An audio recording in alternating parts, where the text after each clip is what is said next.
Hello everyone.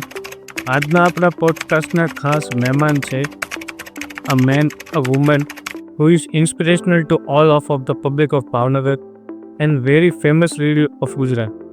She is none other than Mrs. Dr. Artiben Shia. She was a former MLA, a former member of Parliament of Lok Sabha Gujarat, and a former national resident Gujarat of Pajab.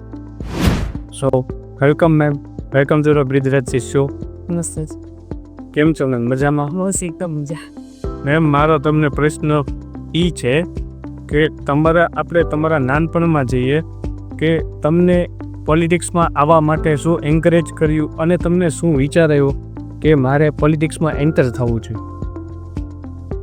આમ તો સાવ સાચું કહું તો બાળપણમાં કે પોલિટિક્સમાં જ્યારે મારી જાહેર જીવનમાં એન્ટ્રી થઈ ત્યારે પણ મને એવી સ્વપ્ને પણ કલ્પના નહોતી કે હું જાહેર જીવનમાં મતલબ પોલિટિક્સમાં આવીશ. કે સાવ સાચું કહું તો મને એમાં બિલકુલ રસ પણ નહોતો. પણ બાળપણમાં મારા ફાધર જે એક શિક્ષક હતા એ સોશિયલ એક્ટિવિટી ખૂબ મોટા પ્રમાણમાં સોશિયલ અને શૈક્ષણિક એક્ટિવિટી કરતા હતા, કારણ કે પોતે એક ટીચર હતા. મારા મધર પણ એક ટીચર હતા. મને જુનાગઢના અંતરિયાળ ગામમાં અમે લોકો રહેતા હતા, પણ ત્યારે સોશિયલ એક્ટિવિટી ખૂબ કરતા હતા. એટલે સોશિયલ એક્ટિવિટી સાથે પહેલેથી બાળપણથી જોડાયેલી હતી. અને મેરેજ પછી મારા હસબન્ડ એ પણ સોશિયલ એક્ટિવિટી કરતા હતા, કારણ કે અમારો ગુજરાતમાં અને આમ તો ઓલ ઇન્ડિયામાં કોળી સમાજ ખૂબ મોટો સમાજ છે અને એ રીતે અનેક સામાજિક અને શૈક્ષણિક સંસ્થાઓ સાથે જોડાયેલા હતા. એટલે મેરેજ પછી પણ એ સોશિયલ એક્ટિવિટી ચાલુ હતી, પણ પોલિટિક્સમાં આવવાનું ક્યારે પણ એ વિચારેલું નહીં. પણ હું કહીશ કે મારા જીવનનો એક ટર્નિંગ પોઈન્ટ કહી શકાય, લાઈફનો આખો એવો ટર્નિંગ પોઈન્ટ એ આવ્યો 2000માં. અને ત્યારથી મારી જાહેર જીવનની એ શરૂઆતથી મતલબ પોલિટિક્સમાં મારી એન્ટ્રી છે. મેમ, તમારું વિચાર પણ નહોતો, તે છતાં તમે બહુ સારું પરફોર્મન્સ કહેવાય ભાજપમાં આપ્યું અને તમે લોક લાડીતા બન્યા. ઓલ ઓવર ગુજરાત જ્યારે એક નામ સાંભળે તમારું ત્યારે એમ કે ના, આ મેડમ હતા, આ બેન હતા કે જેમને કરી બતાવ્યું ભાજપની એક આખી કહેવાય તો ટર્મ ઊભી કરી ગુજરાતમાં, કે તમે બહુ એવું સારું કામ કર્યું. મેમ, મેં તમારી બાયોપિક વાંચી જેમાં તમે BMS કરેલું છે જામનગર કોલેજમાંથી, ગ્રેજ્યુએશન ઇન મેડિકો આયુર્વેદા. હા, થઈ જ. અને તમારું શાયદ એમાં લખેલું છે કે રીડિંગનો બી શોખ છે તમને અને સોશિયલ વર્કિંગ બી તમને ગમે. તો કાંઈ એવી વસ્તુ જે તમે અત્યારે હાલમાં સોશિયલ વર્કિંગ અથવા આયુર્વેદા લાઈફ સાયન્સ પ્રમાણે કે અથવા તમને જે કાંઈ વસ્તુ ગમતી હોય, રીડિંગ બુક્સ રીડ કરવાનો બધી શોખ છે તમને, એટલે એવું કાંઈ હાલતું હોય એવું કાંઈ? મેં કહ્યું કે હું એક શિક્ષક પરિવારમાંથી આવું છું અને નાનપણથી મારા ફાધર મધર બંને સોશિયલ એક્ટિવિટીની સાથે સાથે શૈક્ષણિક પ્રવૃત્તિ પણ કરતા હતા. અને ખૂબ નાનપણથી, હું કહીશ કે મને યાદ પણ નથી, લગભગ પહેલા ધોરણ પહેલાંથી જ વાંચવાનો જે એક શોખ છે, રીડિંગનો શોખ છે, એ મને મારા પિતાજી તરફથી મળ્યો છે. અને અંતરિયાળ ગીરના ગામડામાં અમે લોકો ત્યારે રહેતા હતા, તો ત્યારે ત્યાં પણ મારા ફાધર છે એ લગભગ સ્કૂલમાં અને ખાસ અમારા ઘરે પણ લોકો 6 થી 7 બાળ મેગેઝીનો ત્યારે આવતા હતા, જેમાં ફૂલવાડી, ચાંદા મામા અને એવા ઘણા બધા, ચંપક ને એવા બધા 6 થી 7 મેગેઝીન ત્યારે આવતા હતા ઘરમાં. અને એના કારણે જે વાંચવાની ટેવ પડી ત્યારે, અને વાંચવાની ટેવ લગભગ આજીવન રહી. અને અત્યારે કહું કારણ કે મને વાંચવાનો ખૂબ, પછી તો અભ્યાસ પણ ચાલુ રહ્યો, પણ સાથે સાથે વેકેશન અથવા તો મારા ફ્રી પીરિયડમાં મેં અનેક નવલકથાઓ છે, આત્મકથાઓ છે મહાપુરુષોની, એવું સતત હું વાંચતી રહી. અને આજે પણ એ મારો શોખ તો શોખ, અને મને ખૂબ ગમે વાંચવું. અને અત્યારે મારો શોખ એવો છે કે શોખની પણ એક ટેવ મારી અત્યારે પણ એવી છે કે જો મને શું હોય, ઊંઘ લાવી હોય તો મારે 5-10 મિનિટ પણ વાંચવું પડે, અને તો જ મને રાત્રે પણ અથવા તો બપોરે ગમે ત્યારે સહેજ સૂવું હોય તો મને વાંચવું અચૂક પડે, અને તો જ મને ઊંઘ આવે. એ પ્રકારની હેબિટ એ પડી ગઈ છે ને એટલો વાંચવાનો ગજબનો શોખ છે. અને અત્યારે તો મને ફ્રી ટાઈમ પણ મળે છે એટલે વાંચવાનો ખૂબ. અને અત્યારે પણ મારું વાંચન છે મોસ્ટલી છે એ આધ્યાત્મિક મારું વાંચન હોય છે. આયુર્વેદનો પણ મને થાય કે હું તો આયુર્વેદનું અભ્યાસ છું, એટલે આયુર્વેદ અને નેચરોપેથી એ પણ મારા શોખના વિષય રહ્યા છે. એટલે આધ્યાત્મિક અને આવું બધું, અને મહાપુરુષોના જીવન ચરિત્ર, આ બધું વાંચવાનો મને અત્યારે પણ શોખ છે. મેમ તમે કીધું કે તમે આયુર્વેદામાં તમે સ્ટડી કરીને આવ્યા છો, તો અત્યારના ટાઈમમાં જે ટૂલ્સ એન્ડ ટેકનોલોજી જે જગ્યાએ બધી આવી રહી છે, જે મેડિસિન્સ ને એ બધી આવી ગઈ છે, ઘણી એવી ડિઝીઝ છે જે લોંગ ટર્મ સારવારમાંથી પણ સરખી નથી થતી, પણ ત્યારે કોઈ કામ ન કરે ત્યારે છેલ્લું ઓપ્શન હોય છે આયુર્વેદા. તો આયુર્વેદા એનામાંથી કામ કરે છે અને વર્ક કરે છે. તો અત્યારે તમને એવું લાગે કે આયુર્વેદા છે જે વધારે અત્યારે જરૂરી કરવું જોઈએ ઇન ટર્મ્સ ઓફ અત્યારે જે નેચરલ દવાઓ આવે છે જે બધી જનરલ, એમાં આયુર્વેદિક લાવવું જોઈએ એવું તમને ઈચ્છા કરી? શ્યોર, ચોક્કસ લાવવું જોઈએ. કારણ કે આયુર્વેદ છે ને એ કોઈ, હું નથી માનતી કોઈ તબીબી શાસ્ત્ર છે. આયુર્વેદ તબીબી શાસ્ત્રની સાથે સાથે જીવન જીવવાની કળા છે, કે માણસે જીવન કઈ રીતે જીવવું જોઈએ એ સંપૂર્ણતઃ આયુર્વેદમાં એનું વર્ણન છે. હજારો વર્ષ પહેલા આપણા ઋષિ મુનિઓએ આ આખું શાસ્ત્ર છે એ લખ્યું છે. નામ તો એક ગોડ ગિફ્ટ કહેવાય, એવી રીતે પૃથ્વી ઉપર આવેલી છે અને માનવ જાતના કલ્યાણ માટે થઈને જ આવેલી છે. અને આયુર્વેદનો પહેલો સિદ્ધાંત એવો છે કે માણસ બીમાર જ ન પડે, માણસ રોગિષ્ટ ન થાય એના માટેની આખી એક જીવનચર્યા, જેમાં દિનચર્યા, રાત્રિચર્યા, ઋતુચર્યા અને કઈ રીતે માણસે રહેવું જોઈએ જેથી કરીને બીમાર ન પડે એના ઉપર વધારે ફોકસ કરવામાં આવ્યું છે. એટલે માણસ બીમારી ન પડે એ માટે, અને પછી ઇનકેસ એટલે ઘણા બધા દોષ માણસમાં રહેલા હોય છે, તો ઇનકેસ માણસ રોગિષ્ટ બને અથવા તો બીમાર પડે તો એની વાત પિત્ત કફ એ રીતે સારવાર, એટલે મૂળભૂત સારવાર, રોગના મૂળમાં જઈ અને એની સારવાર, નહીં કે બીજી પેટીઓની જે હું બીજી કોઈ પેટીની ટીકા નથી કરતી, પરંતુ કોઈ બીજી પેટી કદાચ એવું કે ખાલી લક્ષણોની સારવાર કરે છે. પણ આયુર્વેદ એ એવું છે કે રોગને જડમૂળથી કઈ રીતે મટાડવો અથવા તો એનું કારણ શું છે, કોઝ ઓફ ડિઝીઝ, અને એને એ મટાડવાનું કામ એ આયુર્વેદ કરે છે ને. એટલા માટે તેની આયુર્વેદ છે એક આખી જીવન જીવવાની કળા છે. અને એને દરેકે દરેક, માત્ર ભારતમાં નહીં પણ આખા વિશ્વમાં દરેક માનવ જાતે આનો સ્વીકાર કરવો જોઈએ, કારણ કે આ મૂળ સાયન્સ છે અને આ ભારતની દેન છે, ભારતની આ સંસ્કૃતિ છે, ભારતની કલ્ચર છે અને ભારતની આ વિરાસત છે. અને આપણા માનનીય વડાપ્રધાન બન્યા પછી અત્યારે આપણે જોઈએ છીએ કે યોગ અને આયુર્વેદ બંને એક સિક્કાની બે બાજુ છે. અને અત્યારે આખી દુનિયામાં લોકોને સમજાય છે, વિદેશના લોકોને પણ સમજાય છે કે ખરેખર આ જે મૂળ વસ્તુ છે, જે મૂળ તત્વ છે એને પકડવું જોઈએ ને. એટલા માટે તેને, અને એમાં માનનીય મોદી સાહેબે જે રીતે આખા વિશ્વના પલક ઉપર યોગ અને આયુર્વેદનો જે પ્રચાર કર્યો છે ને એના કારણે અત્યારે વિશ્વ આખું છે આને સ્વીકારતું પણ થયું છે. એ ભારત માટે એક ખૂબ ગૌરવની વાત છે. એટલે દરેક માણસે આયુર્વેદને સ્વીકારવું જોઈએ. પ્લસ જે નેચરોપેથી એટલે કે કુદરતી ઉપચાર છે, જેમાં દવા પણ નહીં પણ આપણને જે પંચમહાભૂતો કહી શકાય એ રીતે જે આપણા તત્વો છે જે એમાંથી જ એની જ સારવાર, કારણ કે આપણું શરીર પણ આ પંચમહાભૂતથી બનેલું છે અને આ 5 તત્વો જે બ્રહ્માંડમાં વ્યાપેલા છે એનો ઉપયોગ કરીને પણ નિરોગી થઈ શકાય. એ રીતે જે આખી પદ્ધતિ છે એ સ્વીકારવી જ પડે, દરેક માનવને સ્વીકારવી પડે, કારણ કે એની કોઈ સાઈડ ઇફેક્ટ નથી હોતી અને ખૂબ સારું પરિણામ માત્ર લાંબા ગાળાના રોગ માટે નહીં, પરંતુ અનેક, કારણ કે આયુર્વેદનું જે મૂળ તત્વ છે એને જે આપણે સમજી નથી શક્યા અને એના કારણે આપણે એવું વિચારીએ છીએ કે લાંબા ગાળાના રોગો માટે આયુર્વેદ છે, પણ એવું નથી. ઇમરજન્સી કહી શકાય એવા રોગોમાં પણ, અને આયુર્વેદ તો એટલું બધું અદ્ભુત શાસ્ત્ર છે કે એનો ખૂબ ઓછો અંશ છે અત્યારે આપણે જાણીએ છીએ. બાકી હું યોગ અને આયુર્વેદ આપણે જાણીએ તો તમામ પ્રકારની, હું તો કહીશ કે છે કે માત્ર શરીરને સાજું, શરીર તો એક સાધન છે, શરીરને સાજું રાખવા માટે થઈને આયુર્વેદને અપનાવીએ એવું નહીં, પણ શરીર આપણું માનવ દેહ જે આપણને મળ્યો છે, ભગવાને આપ્યો છે, તો એક પરમાત્મા સાથે, ઈશ્વર સાથે મિલન માટે આપેલું છે. તો એના સાધન રૂપે આપણું શરીર છે ને એ સાધનને આપણે સ્વસ્થ રાખવું જોઈએ.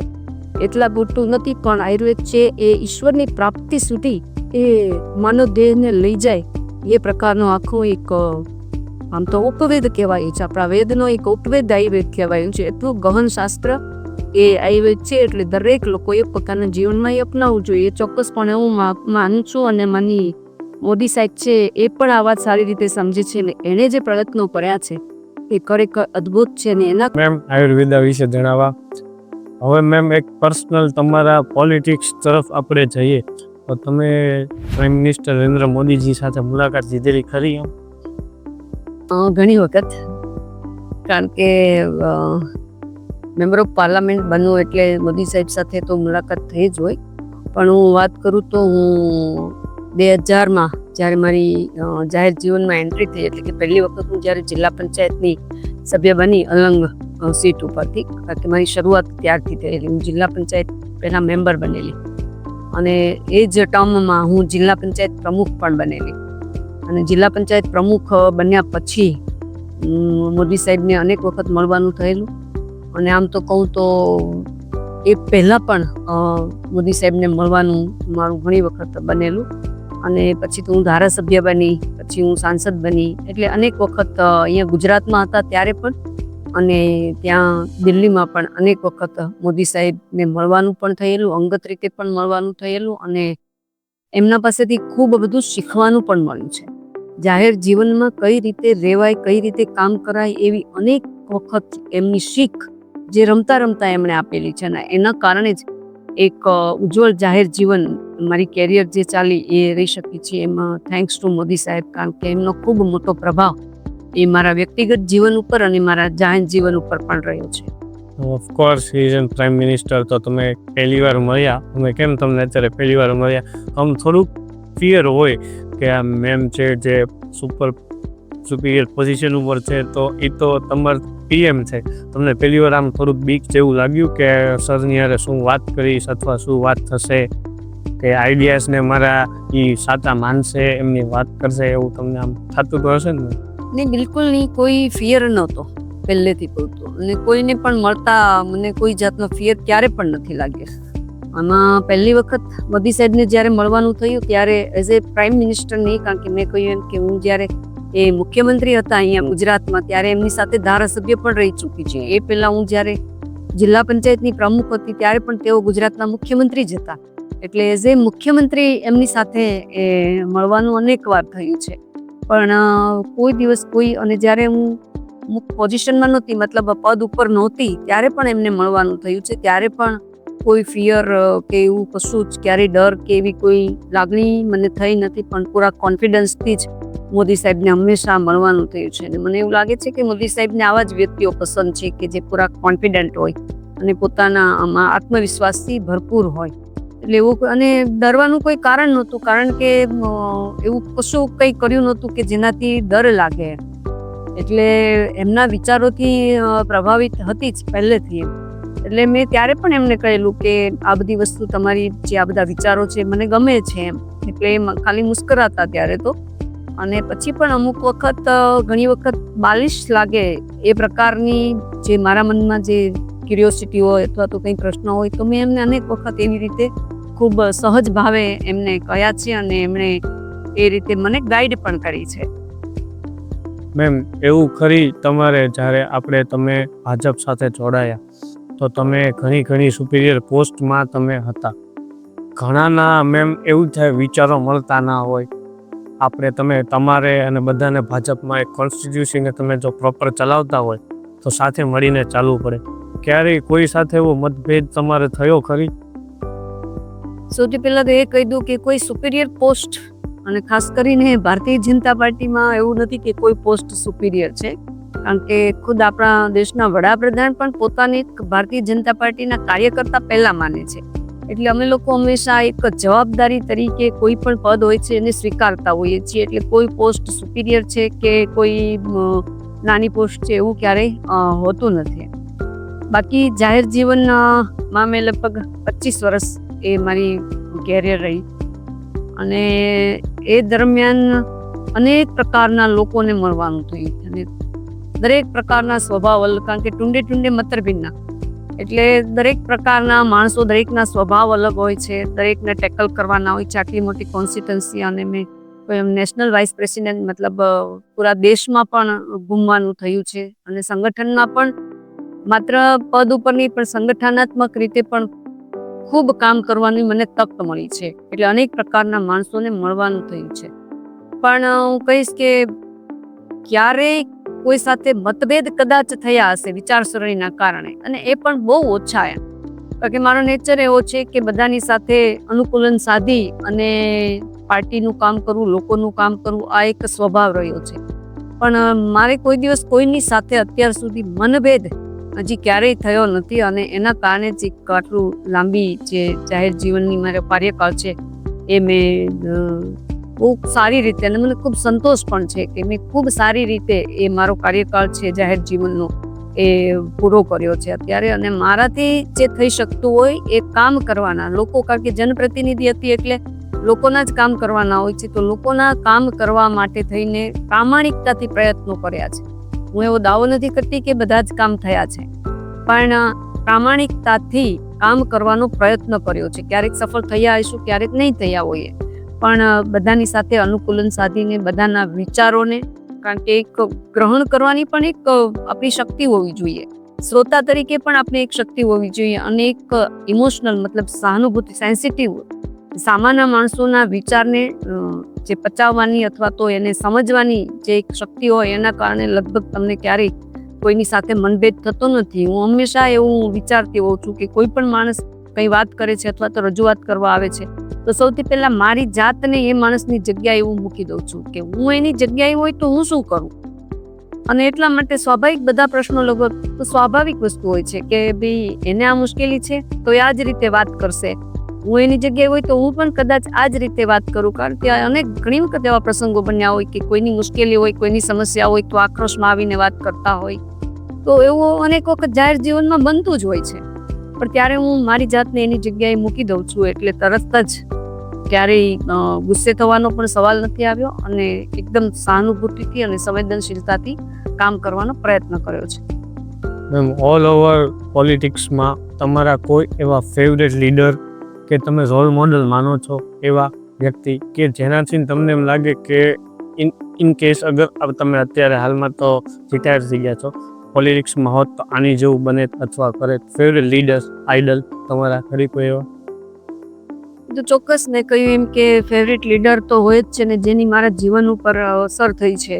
એ રીતે મેં કહ્યું એ રીતે આપણા માનનીય વડાપ્રધાન શ્રી, જે વડાપ્રધાન નહોતા ત્યારથી એક વ્યક્તિ તરીકે અથવા તો હું જ્યારથી એમને ઓળખી છું અથવા તો પરિચયમાં આવી છું ત્યારથી એમના વિચારોથી હું પ્રભાવિત છું. કારણ કે એમનામાં બારોબાર રાષ્ટ્રપ્રેમ ભરેલો છે અને તેમણે સૂત્ર પણ આપેલું છે કે નેશન ફર્સ્ટ. અને મેં કહ્યું એમ કે હું નાનપણથી, બાળપણથી મારો ઉછેર પણ એ જ રીતે થયેલો છો. કારણ કે એક ગાંધી વિચારસરણીવાળી અને એક હેરિટેજ સ્કૂલ જે ગ્રામ્ય વિસ્તારમાં આવેલી છે એમાં મારો અભ્યાસ થયો છે. મારા ફાધર પણ આજીવન એમણે ખાદી પહેરેલી અને ગાંધી વિચારોથી પ્રેરિત થઈને મને એમણે ઉત્તર બુનિયાદી શાળામાં મારો અભ્યાસ કરાવેલો. એટલે મેં પણ ઘણા લાંબા ટાઈમ સુધી ખાદી પહેરી છે અને ગાંધી વિચારોથી પ્રભાવિત એટલી. એટલે દેશ માટે કંઈક કરવું અથવા તો એક સારા નાગરિક બનવું એવો ભાવ તો હતો જ. અને એ મેં જોયો હોય તો પ્રત્યક્ષ રૂપે મોદી સાહેબમાં જોયો એટલે એમનાથી ખૂબ પ્રભાવિત છું. બાકી અમારા જે ભારતીય જનતા પાર્ટીના લીડર એમની સાથે મને કામ કરવાનો અવસર નથી મળ્યો, આદરણીય અટલ બિહારી વાજપેયીજી, પણ એમને મેં વાંચ્યા પણ છે અને થોડા ઘણા સમજ્યા પણ છે. એટલે એના જીવનથી પણ હું પ્રભાવિત છું. અને આમ તો પોલિટિક્સમાં ન કહી શકાય પણ એક આધ્યાત્મિક ગુરુ અથવા તો જે ખરેખર રાષ્ટ્રપ્રેમ જેનામાં બારોબાર ભરેલો હતો, જે સ્પિરિચ્યુઅલ હતા છતાં પણ સ્વામી વિવેકાનંદ પણ એક એવું વ્યક્તિત્વ છે કે જેણે પણ મારા જીવન ઉપર ખૂબ મોટી અસર કરી છે. કારણ કે બાળપણથી મેં સ્વામી વિવેકાનંદને વાંચ્યા છે ને એટલા માટે એ પણ એક મારા આદર્શ હતા. અને બીજા તો ઘણા બધા એવા મારા આદર્શો પુરુષ કહી શકાય એવા હતા. એક તો મારા પિતાજી પોતે જ જે એક શિક્ષક હોવા છતાં એક ઋષિ જેવું જીવન જીવતા હતા અને અત્યારે પણ દાદર ગીર જે જુનાગઢ જિલ્લાનું અંતરિયાળ ગામ છે ત્યાં એમનું ગામ લોકોએ સ્ટેચ્યુ મૂક્યું છે. એમનું અવસાન થયું ઘણા વર્ષો થયા પણ ગામ લોકોએ એમનું સ્ટેચ્યુ મૂક્યું છે. એમના નામની સ્કોલરશીપ પણ શરૂ કરી છે અને આજે પણ એ શાળાના બાળકો ત્યાં સૌથી પહેલા એમની પ્રતિમા આગળ પ્રાર્થના કરી અને પછી પોતાનો અભ્યાસક્રમ શરૂ કરે છે. એટલે એક આવા પરિવારમાંથી આવું છું એટલે પિતાજીની પણ ખૂબ મોટી અસર કે એમને પણ મેં એક આદર્શ માન્યા છે મારા જીવનમાં. Thank you ma'am. તમે મેમ બુક્સ રીડ કરો છો ફ્રી ટાઈમમાં, તો કોઈ એવી પર્સનલ બુક જે તમારી ફેવરેટ હોય અને એનું માર્ગદર્શન એ બુકના થોટ્સ જે તમે તમારા પોતાના જીવનમાં અંદર ઉતાર્યા હોય એવી કરી એક બુક?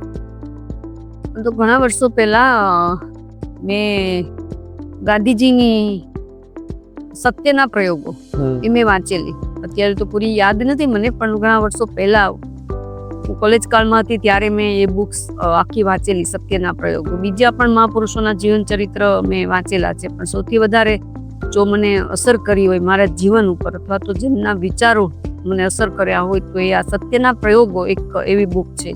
અને ગાંધીજીની આખી જે બાયોગ્રાફી છે તો એની અસર મને ત્યારે પણ મારા જીવનમાં થયેલી, અને ત્યારથી એક સત્યની સાથે ચાલવું, સત્યની સાથે રહેવું અને એ જ રીતે જીવન જીવવું એવો પ્રયત્ન ત્યારથી રહ્યો છે. બાકી તો જાહેર જીવનમાં આવ્યા એટલે બધું જ સત્ય થાય એવું તો શક્ય નથી હોતું, પરંતુ એ રીતે ચાલવાનો પ્રયત્ન કર્યો છે, એ રીતે જીવવાનો પ્રયત્ન કર્યો છે.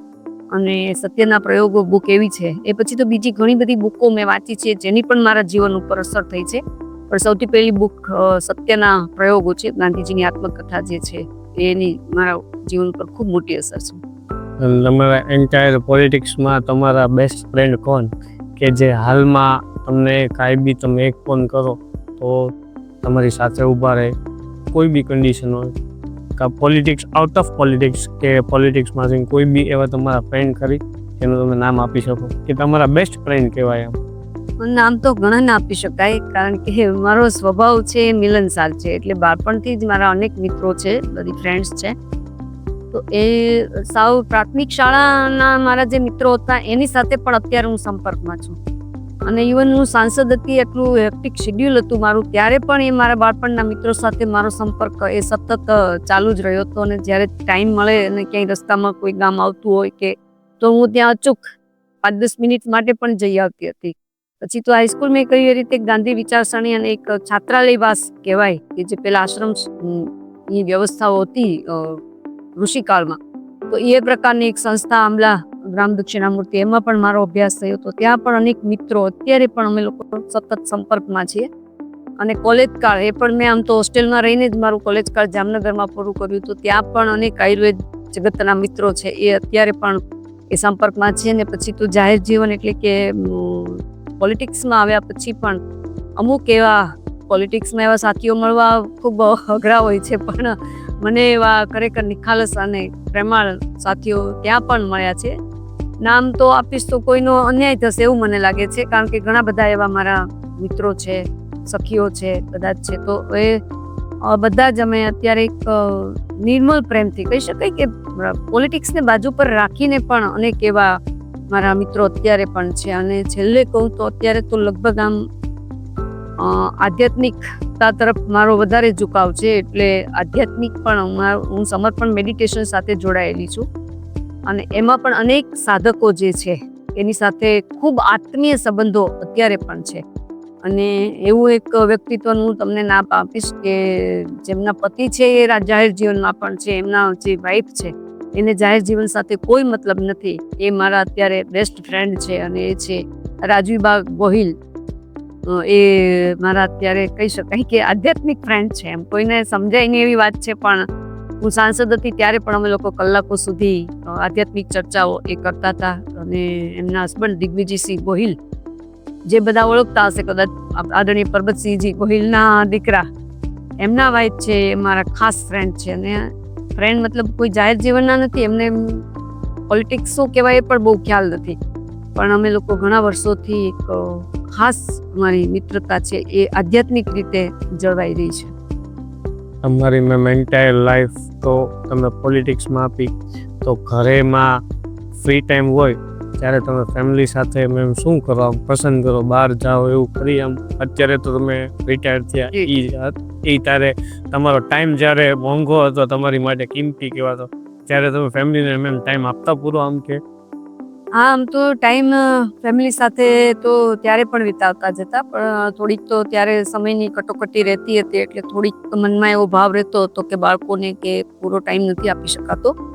પણ મારું ફેમિલી છે એકદમ સમજદાર છે. મારે 2 દીકરીઓ છે, એ પણ એકદમ સમજદાર છે, કારણ કે નાની હતી ત્યારથી હું જાહેર જીવનમાં છું. અત્યારે તો બંને સેટલ છે, પણ ખૂબ એટલે ખૂબ મારા હસબન્ડનો પણ મને ખૂબ જ સપોર્ટ રહ્યો છે. અને એકદમ મને સમજી શકે છે એ લોકો, એટલે ક્યારેય એ લોકોને પણ એવું થતું નથી કે મમ્મી ટાઈમ નથી આપતી કે એવું. મને સપોર્ટ ખૂબ કર્યો છે. પણ જ્યારે જ્યારે મને અનુકૂળતા મળી છે ત્યારે ત્યારે અમે સાથે ટાઈમ સ્પેન્ડ કરતા હતા. અને મારા જે જૂના શોખ અથવા તો મને કરવા ગમતા કામ, કારણ કે હું એક ઉત્તર બુનિયાદી સંસ્થાની વિદ્યાર્થીની, એટલે મને ઘરના કામ કરવા ખૂબ ગમે, મને રસોઈ કરવી પણ ખૂબ ગમે. અને એટલે જ્યારે હું સાંસદ હતી કે ધારાસભ્ય હતી ત્યારે પણ જ્યારે બહુ ઓછો સમય મળતો હતો ત્યારે હું રસોડામાં એ ઘૂસી જતી હતી અને મારી રસોઈ ક્યારેક એ રીતે કરી અને ફેમિલીને જમાડતી પણ હતી. ઘરના કામ કરવા પણ મને ખૂબ ગમે છે, અત્યારે પણ ગમે છે ને ત્યારે પણ હું ક્યારેક આ કામ કરી લેતી હતી. અને સમયનું મેનેજમેન્ટ તો જો માણસ ધારે તો બધી જ રીતે કરી શકતા હોય છે, એટલે બધાને સમાન રીતે ન્યાય પણ આપી શકતા હોય છે. તમારી કેરિયર છે, ફેમિલી છે, બાળકો છે, બધાને તમે ન્યાય આપી શકતા હો છો. થોડુંક તમારે અનુકૂલન સાધવું પડતું હોય છે, થોડુંક મેનેજમેન્ટ કરવું પડતું હોય છે, એટલે એ રીતે ખૂબ હેપી અમારી ફેમિલી લાઈફ છે. મેમ, તમે આયુર્વેદિકમાંથી આવ્યા છો, તો કોઈ બી તમારું ફેમિલી મેમ્બર ઘરે એવું અથવા તાવ આવો અથવા માંદું પડવું તો તમે તમારા ઘરેલું નુસ્ખા એમને આપો કે બહાર દવા લેવા મોકલો કે આ કરો કે ભાઈ ઘરેલું નુસ્ખા અપનાવો જેનાથી ફેર પડતા હોય એવું ખરી? ચોક્કસ, કારણ કે અમે મોટાભાગે આખું ફેમિલી છીએ એ આયુર્વેદની દવાઓ લઈએ છીએ.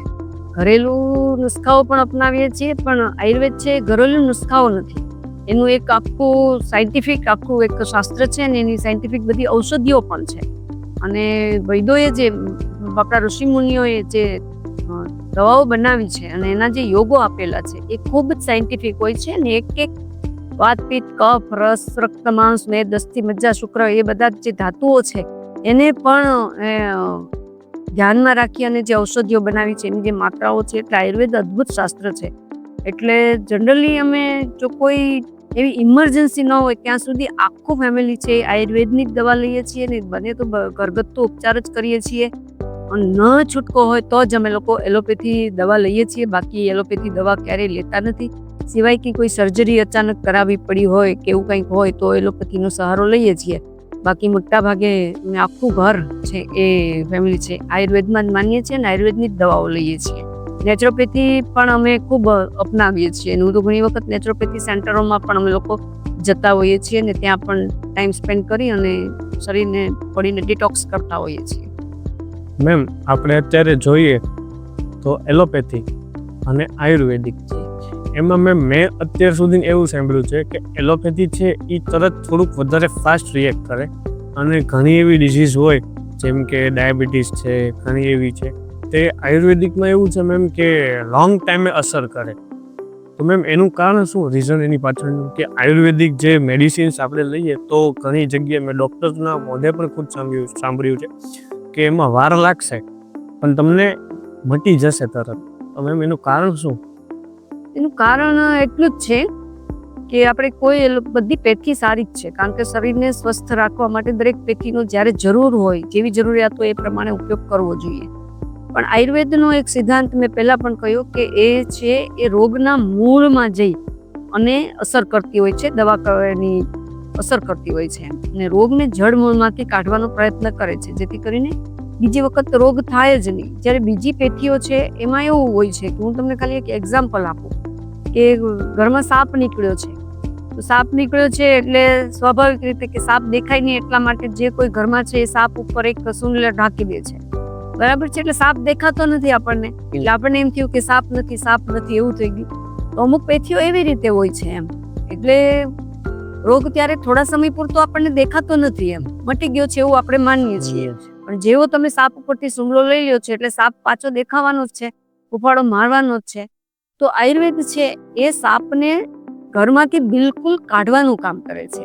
એટલે કાઢતા કદાચ થોડીક વાર લાગે, કારણ કે શરીરના એક કોષ ઉપર એની અસર થતી હોય છે, એક સેલ ઉપર એની અસર થાય છે અને બધું એ બેલેન્સ કરે છે. વાત, પિત્ત અને કફ છે એને બેલેન્સ કરે છે, 7 ધાતુઓ છે એને બેલેન્સ કરે છે, બધા અગ્નિઓ ખૂબ ડીપ છે એમાં તો નહીં જઈએ, પણ શરીરના બધા જે અગ્નિઓ છે એને બેલેન્સ કરે છે, જેથી કરીને રોગ ફરીથી થવાની શક્યતાઓ બહુ ઓછી હોય છે. બાકી તો આપણે જો ભૂલો કરીએ આહાર વિહારમાં તો રોગ થતા હોય છે અને એના કારણે છે એ આયુર્વેદ એવું માને છે લોકો કે મોડી અસર કરે છે, પણ હું એવું બિલકુલ નથી માનતી.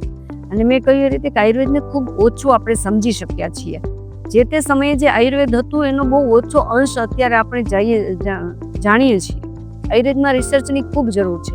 બાકી આયુર્વેદ તમે સમજો કે લક્ષ્મણજીને જે મૂર્છા આવી ગઈ હતી ત્યારે હિમાલયમાંથી જે જડીબુટ્ટી લઈ આવ્યા હતા સંજીવની બુટ્ટી, તો એને માત્ર સૂંઘાડવાથી જ એની મૂર્છા આખી પાછી વળી, મતલબ એ કોમામાં હતા એમાંથી એ પરત આવ્યા હતા. એટલે એટલી અપસીર દવાઓ છે. અને આયુર્વેદમાં એક રસશાસ્ત્રનું પણ વર્ણન છે, જે આખી બધી પારદમાંથી દવાઓ મર્ક્યુરીમાંથી બનતી હોય છે. તો એ બધી તો એટલી બધી જડીબુટ્ટીઓ એટલી બધી એક્ટિવ હોય છે કે એવું કહી શકાય કે સાવ મોઢાના મૃત્યુના મુખમાં ગયેલો માણસ પણ એ ઝડપથી ઊભો થાય છે. એવી અક્ષીર દવાઓ પણ છે, પણ એ કદાચ આપણે કાળક્રમે ભૂલતા ગયા છે. આપણો એક આખો ગુલામીનો પીરિયડ આવ્યો અને એના કારણે આપણી જે અમુક વિદ્યાઓ લુપ્ત થઈ, અમુક શાસ્ત્રો જે લુપ્ત થયા, એના કારણે આપણે પછી એમાં ક્યારેય રિસર્ચ પણ નહીં કર્યું. કારણ કે આયુર્વેદ છે 5000 વર્ષ પહેલાનું છે. તો અત્યારના સમય પ્રમાણે આયુર્વેદ અત્યારે, કારણ કે સમય ફરી ગયો છે, ભૂમિ ફરી ગઈ છે, પાણી ફરી ગયું છે, બધા ગુણ દોષ ફરી ગયા છે, માણસો ફરી ગયા છે. તો એ રીતે એમાં રિસર્ચ કરી અને સાંપ્રત સમય પ્રમાણે એની દવાઓ બનવી જોઈએ, ઔષધિઓ બનવી જોઈએ. એમાં કદાચ ક્યાંક આપણે પાછા પડ્યા છીએ અને એના કારણે પછી આપણે એવું માનીએ છીએ કે આયુર્વેદ લાંબા સમય અસર કરે છે. પણ જડ મૂળમાંથી રોગ જો કોઈ નિવારણ કરતું હોય ને તો એ આયુર્વેદ શાસ્ત્ર છે. મેમ, તમે આયુર્વેદિકથી જોડાયેલા છો તો મારે તમને ખાલી એક સજેશન માંગુ કે પહેલાંના ટાઈમમાં, લોંગ ટાઈમ પીરિયડ પાછળના યર્સમાં આપણે જોઈએ તો ત્યારે બધા માણસો બધા ઓછા માંદા પડતા, અને અત્યારનો ટાઈમ પીરિયડ જોઈએ, નવી જનરેશન જોઈએ, તે તરત માંદા તરત પડી જાય છે. ઝીરો મેડિટેશન, ઝીરો યોગા, અને એ લોકો તે કાંઈ યુઝ નથી કરતા. આખો દી જોવો તો ફોનનો યુઝ કરે છે. તો મેમ, એક મેસેજ યુથને, આવનારી પેઢીને કે તમે આપો કે જેનાથી લોક શીખે. પ્રકૃતિનો એક નિયમ છે, મેં પહેલા પણ કહ્યું કે આપણું આ શરીર છે એ પણ પંચમહાભૂત એટલે કે પ્રકૃતિ. તો પ્રકૃતિથી બનેલું છે આખું શરીર. અને આખા બ્રહ્માંડમાં, અથવા બ્રહ્માંડ નહીં ગણો તો આપણી પૃથ્વી ઉપર પણ આ બધા 5 મહાભૂતો છે કે જેને આપણે ઈશ્વર આપણે કરીએ છીએ. તો ઈશ્વર તો આયુર્વેદમાં તો એવું કીધું છે કે આ 5 મહાભૂત છે જ ઈશ્વર છે. આપણે ધરતી માતા કહીએ છીએ, આકાશ તત્વ એને પણ આપણે પૂજીએ છીએ, જળ છે તો એ પણ એક ભગવાન જ છે એમ. બીજી બાકી વૃક્ષો, વનસ્પતિઓ જે બધું છે એ બધી પ્રકૃતિ છે, તો એને આપણે ભગવાન માનીએ છીએ અને એનાથી જ આપણું જીવન ચાલે છે. અને એ જ રીતે આપણું શરીર પણ આ 5 મહાભૂતથી બનેલું છે. તો 5 મહાભૂતની સાથે આપણે જો તાદામ્ય રાખીએ, એનું સાતત્ય જાળવી રાખીએ કે જે પ્રમાણમાં જેટલું તત્વ આપણા શરીરમાં હોવું જોઈએ એટલું જો આપણે જાળવી રાખીએ તો આપણે નિરોગી રહીએ છીએ.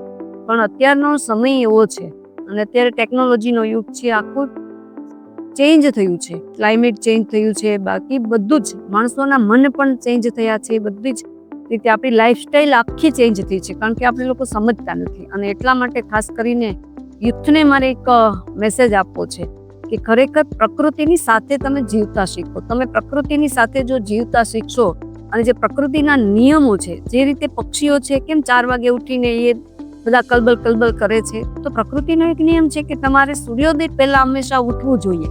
અત્યારે મોટા ભાગની યંગ જનરેશન છે એ સૂર્યોદય પછી જ ઉઠે છે, તો રોગ થવાના છે એ સ્વાભાવિક છે. તો પ્રકૃતિની સાથે એ ઉઠીએ, વહેલા સૂઈએ, વહેલા ઉઠીએ અને આહાર વિહારના જે નિયમો કીધા છે, અને આયુર્વેદમાં તો ખૂબ વર્ણન છે આખું દિનચર્યા આપણી કેવી હોવી જોઈએ.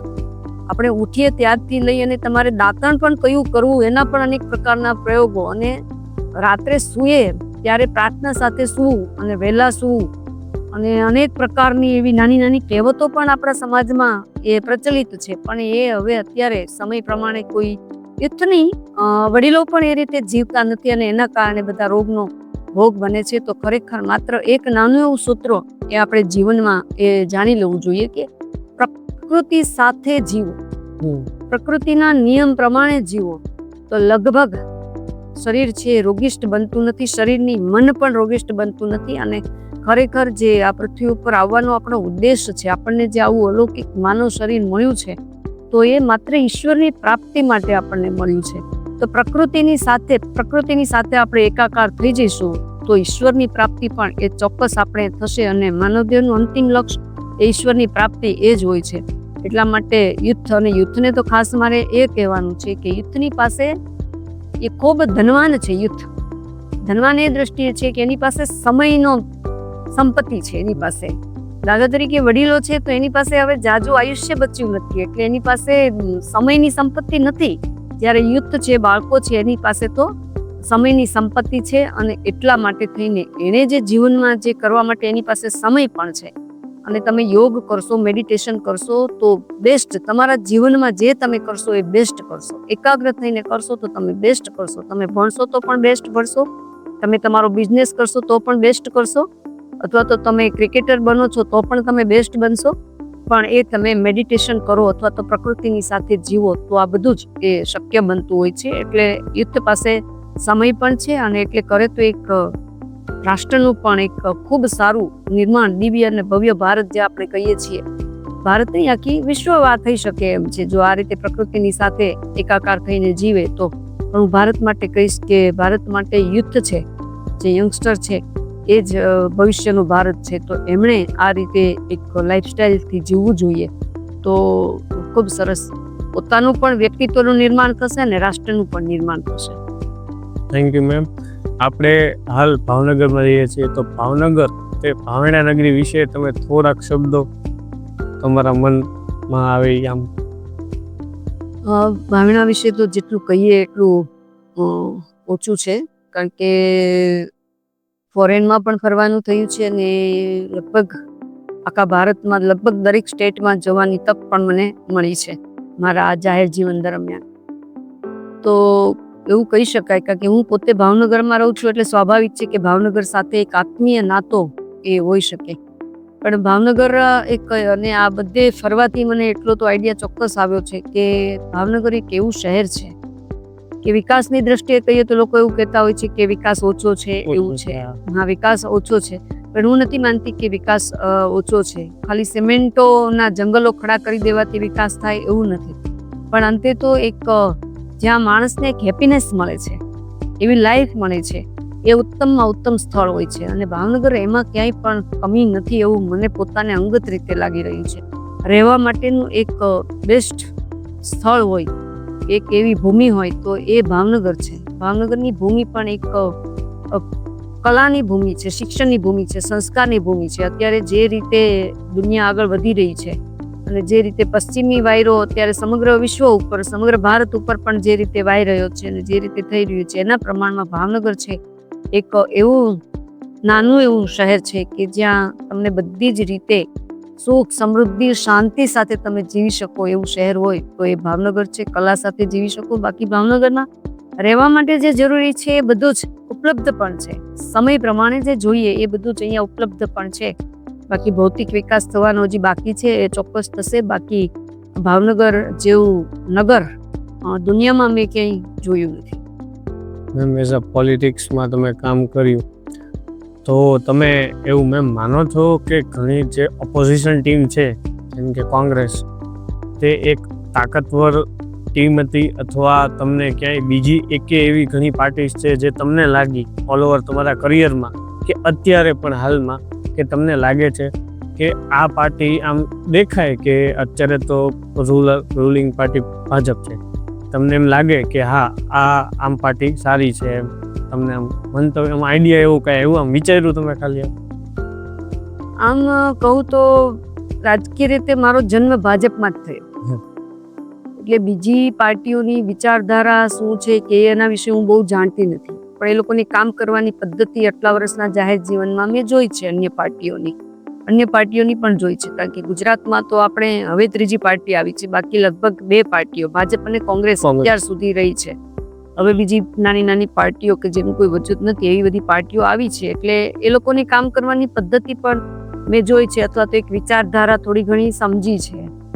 એટલે મારો જન્મ ભાજપમાં થયો છે અને ભાજપની આખી વિચારધારા છે એ ખરેખર અદ્ભુત વિચારધારા છે અને નેશન ફર્સ્ટની વિચારધારા અને ભારતના જે સંસ્કૃતિ છે એને જીવંત રાખવા માટે થઈ અને એ જ રીતે ભારતીય જનતા પાર્ટી છે એ કામ કરે છે. ભલે અત્યારે રૂલિંગ પાર્ટી છે, સત્તામાં બેઠેલી પાર્ટી છે રાજ્ય અને દેશમાં પણ એની કામ કરવાની પદ્ધતિ, એની પંચનિષ્ઠાના જે સિદ્ધાંતો છે એ પણ બીજી એક પણ પાર્ટીમાં નહીં જોવા મળે એવા સિદ્ધાંતો સાથે ભારતીય જનતા પાર્ટી કામ કરી રહી છે. એટલે હું પ્રભાવિત પણ ભારતીય જનતા પાર્ટીની વિચારધારાથી જ છું. બાકી એવું કહી શકાય કે એક દીર્ઘજીવી પાર્ટી જો તરીકે લેવી હોય તો એ કોંગ્રેસ પાર્ટી છે, કારણ કે આપણો ભારત દેશ આઝાદ થયો એ પહેલાની, એટલે ખૂબ જેનું આયુષ્ય ખૂબ લાંબુ છે એવી પાર્ટી જો હોય દેશમાં તો એ કોંગ્રેસ પાર્ટી પણ છે અને જે તે સમયે કોંગ્રેસ પાર્ટીએ પણ સારું કામ કર્યું હતું. પણ આઝાદી પછી જે રીતે ક્રમશઃ જે એમનું ધોવાણ થયું અને જે રીતે એની વિચારધારા મૂળ વિચારધારામાંથી ચલિત થયા અને એના કારણે આખું જે ભંગાણ થયું અને એના કારણે જ ભારતીય જનતા પાર્ટી જનસંઘ અને ભારતીય જનતા પાર્ટીનો જન્મ થયો. એક વિચારધારાને પકડી રાખી અને જે રીતે અત્યારે મોદી સાહેબ મતલબ કે ભારતીય જનતા પાર્ટી કામ કરી રહી છે, તો એમના વિચારધારાથી હું વધારે પ્રભાવિત છું. Thank you ma'am. તમારું જ્યારે મેમ આખું લાઈફ જર્ની હતી ઇન પોલિટિક્સ, ત્યારે મેમ તમે પ્રૂવ કર્યું કે not only the man but the woman can also does what she thinks. તો અત્યારની જનરેશનમાં મેમ તમારે ખાસ એવો મેસેજ આપવો હોય નારી શક્તિને કે તમે બી કરી શકો એવું કંઈ? ચોક્કસ, કારણ કે જે દેશની 50% વસ્તી છે એ સ્ત્રીઓ છે, મહિલાઓ છે. અને જ્યાં સુધી મહિલાઓને પ્રોત્સાહિત કરવામાં નહીં આવે ત્યાં સુધી કોઈ પણ રાષ્ટ્ર હોય, ફક્ત ભારત નહીં, કોઈ પણ રાષ્ટ્ર હોય, એનો વિકાસ થયો છે એવું આપણે નહીં કહી શકીએ. દુનિયામાં પણ બીજા ઘણા બધા દેશો એવા છે કે જ્યાં પુરુષ પ્રધાન સમાજ છે અને ભારત પણ એમાંનો એક દેશ છે. અને એના કારણે મહિલાઓને કોઈ પણ ફિલ્ડ, માત્ર રાજકીય ક્ષેત્ર નહીં, કોઈ પણ ક્ષેત્રમાં કામ કરવામાં કે અડચણો આવી રહી છે. પણ અત્યારે તો ઘણી બધી ફ્રીડમ છે અને હું તો કહીશ કે સરકારો પણ એ રીતે કામ કરે છે અને એક આખી વિચારસરણી પણ લોકોની ફરી છે, એટલે મહિલાઓને ફ્રીડમ પણ આપવામાં આવે છે. એટલે હું તો મહિલાઓને એક સંદેશ જ આપીશ કે કોઈ પણ ફિલ્ડ હોય, અત્યારે અવકાશમાં પણ મહિલાઓ જાય છે. અને આપને ખ્યાલ હોય તો ભાવનગરમાં વજન ધોવાનું કામ એટલે વજન ઉપાડવાનું કામ પણ કુલી બહેનો ભાવનગરમાં કરે છે. એટલે તમામ ક્ષેત્રમાં છે એ બહેનો છે એ ભારતમાં કામ કરી રહી છે. એટલે એક પણ ફિલ્ડ એવું અનટચ અત્યારે નથી મહિલાઓ માટે અને ન પણ રહેવું જોઈએ. એટલે અને મહિલાઓમાં જે બહેનોમાં જે એની જે ગુણે છે, તાકાત છે, અને હું તો કહીશ કે ભાઈઓ કરતાં પણ વિશેષ અમુક જે ગુણો છે એ બહેનોમાં, મહિલાઓમાં વધારે હોય છે. એની સહન શક્તિ છે, એનામાં જે પ્રેમ, કરુણા છે અને ખોટું નહીં કરવાનો જે ભાવ છે મહિલાઓમાં એ વધારે હોય છે. એટલે કામ કરવામાં એને જો થોડુંક માર્ગદર્શન આપવામાં આવે અને થોડુંક પ્રોત્સાહન આપવામાં આવે તો બહેનો પણ દરેક ફિલ્ડમાં, દરેક ક્ષેત્રમાં એ ખૂબ સારું કામ એ કરી શકે એમ છે. અને અત્યારે પૂરું પ્રોત્સાહન મળે છે. હજી પણ વધારે એ બહેનોને માર્ગદર્શન આપવાની જરૂર છે થોડા, અને થોડા પ્રોત્સાહનની પણ જરૂર છે. તો બહેનો છે એ ચોક્કસ દરેક ફિલ્ડમાં પોતાનું કાઠું કાઢી શકે એમ છે. અને એ રીતે પણ દેશના નિર્માણમાં મહિલાઓ પોતાનું યોગદાન એ પરિવારના નિર્માણમાં અને દેશના નિર્માણમાં પોતાનું યોગદાન એ ચોક્કસ આપતી આવી છે ને આપશે. Thank you so much ma'am. It was a honour to meeting with you and thank you ma'am તમારો કિંમતી ટાઈમ આપવા માટે અમારા પોડકાસ્ટ ઉપર આવવા. Thank you so much ma'am. Thank you ma'am. Thank you. મને પણ ખૂબ મજા આવી આપના પોડકાસ્ટમાં આવીને. ગુજરાતસી શો પોડકાસ્ટમાં આવીને ખૂબ સારું લાગ્યું. તમે પણ ખૂબ પ્રગતિ કરો એવી મારી હૃદયપૂર્વકની શુભેચ્છાઓ. Thank you.